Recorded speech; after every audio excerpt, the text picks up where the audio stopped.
చేస్తారండి. కళ్యాణము పట్టాభిషేకం అది. అలాగే ప్రస్తుత యుగంలో శ్రీరామనవమి పండుగ జరుపుకోవడం వల్ల వచ్చే శుభ ఫలితాలు ఎలా ఉంటాయి?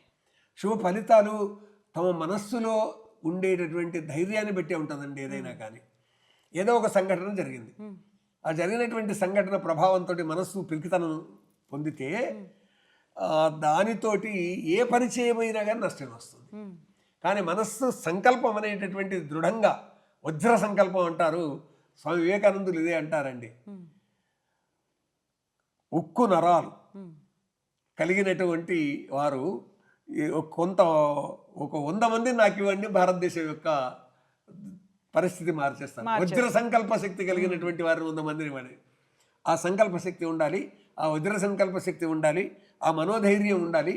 దానివల్ల ఎవరైనా కానీ నిలబడగలుగుతారు. కేవలం ఇది కళ్యాణం వల్ల నవమి వల్ల అని కాదు, ఈ నవమి కళ్యాణము ఇవన్నీ కూడా మార్గదర్శనం చేస్తాయి. రామునికి కలిగిన కష్టాలన్నింటినీ కడతేర్చి ఏ విధంగా రామరాజ్యాన్ని స్థాపించారో, పట్టాభిషిక్తుడైనాడో, నెలకు ఇన్ని వానలు కురియాలి, ఇంత పంట వండాలి అనేటటువంటిది ఏదైతే మనం సుభిక్షంగా ఉండాలని కోరుకుంటామో, రామ పట్టాభిషేకం తర్వాత ఇవన్నీ జరిగినాయి. కాబట్టి అలాగా జరగాలి అనేటటువంటి ఒక భావన మనలో నిర్మాణం చేస్తారని.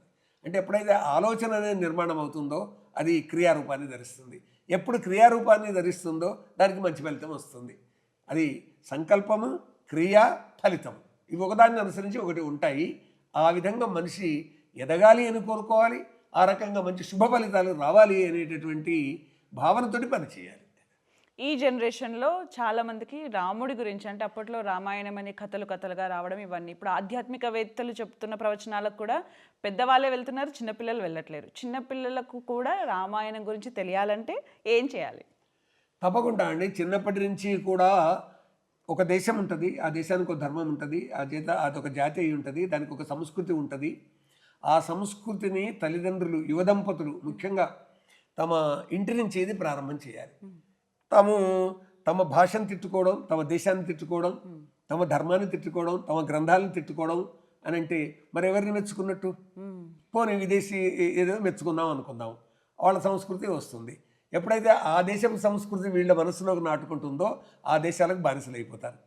వాళ్ళు దండయాత్ర చేసి వచ్చారనుకోండి, ఆహ్వానించే వాళ్ళు కొందరు ఉంటారు, ఆహ్వానిస్తారు. అప్పుడేమవుతుంది?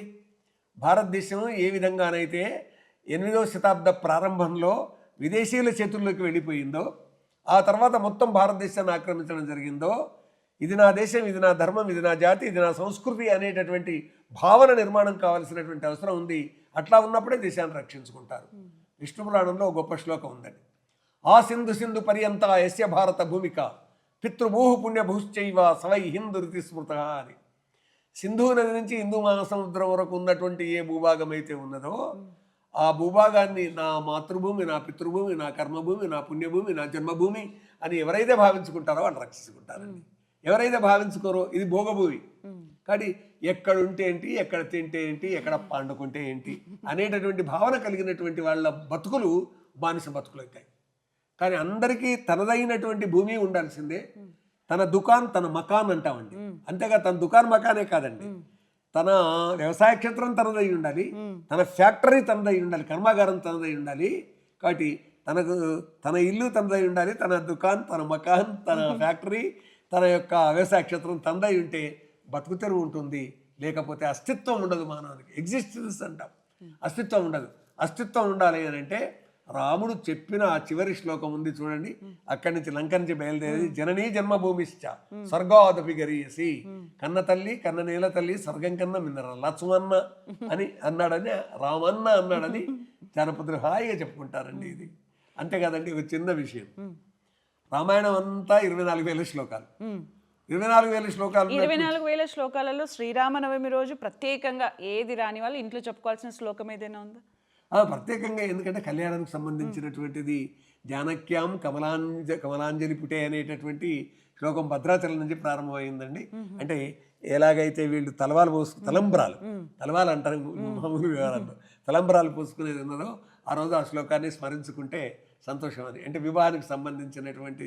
అలాగే